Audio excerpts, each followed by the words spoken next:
Здравейте, приятели! Нали, казвах му Анабел. Той не е Анабел, а е Алекс. Се го бъркам. Гледайте, до сега спинка. Още малко е задремал. Който си го търси за бебето, неговото бебе каже, ми пишете в коментарите или се абонирайте.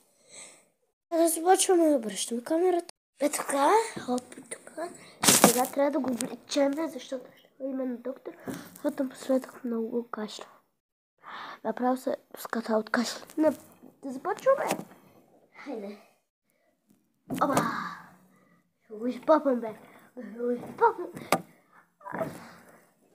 Махнем ръкавичките. Така. Чакай да се протегна, защото и аз спах малко. Оп. Когато ми изберем дрехи, защото това часа избираме. Така. Да. Това е дрехи. Започваме. Колко ми време. Така на любимата ми. Опа! Първия пилик. Папа в ръцете.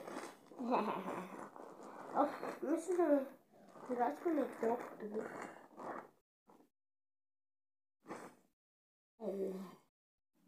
Така му обичаме. Ще сложим една яки. Якито е розово, защото мислех, че ще е момиче, е било момче. Така ми било купено. Не знам какво да ми лъжи го за кащички.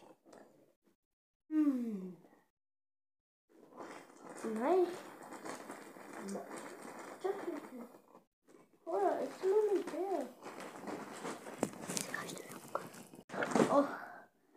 Падна чантата. Не знам, мистериозничко чанче.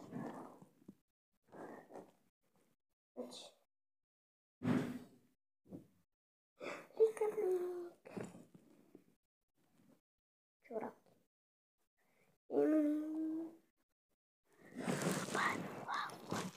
Ето да го слагаме. Хора, сега ми избуха по памперс, че мога да го влеча. Сега ще умера температурата, че има да взема чантата, няма как. Ето магическата чанта, но сега ми се обади доктор и каза, не може да запишем час, защото има много. И то много клиенти. Да го капнем капки в носа.